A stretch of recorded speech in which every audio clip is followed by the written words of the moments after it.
नमस्कार, मी विलास आसवले, संचालक श्री कृपा कृषी केंद्र वरुड रोड, तालुका राजुरा, जिल्हा चंद्रपूर।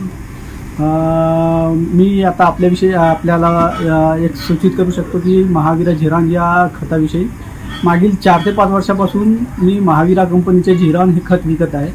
त्याच्यामध्ये 5 प्रकारचे कंटेंट असल्यामुळे शेतकऱ्यांना त्याचा उत्तम पद्धतीने त्याचा उपयोग होत आहे आणि खूप चांगल्या पद्धतीचे रिझल्ट या खतापासून मिळत आहे। आणि या खताविषयी सांगायचं झालं तर अत्यंत योग्य पद्धतीने याचा वापर करून शेतकरी मोठ्या प्रमाणात यापासून उत्पादनाचं प्रमाण वाढवून घेत आहे। त्याच्यामुळे मी समस्त शेतकरी बांधवांना विनंती करतो की महावीरा कंपनीचे झिरान हे खत वापरा आणि या खतापासून आपल्याला खूप अधिक लाभ मिळू शकतो अशी मी या ठिकाणी सूचित करू शकतो। धन्यवाद।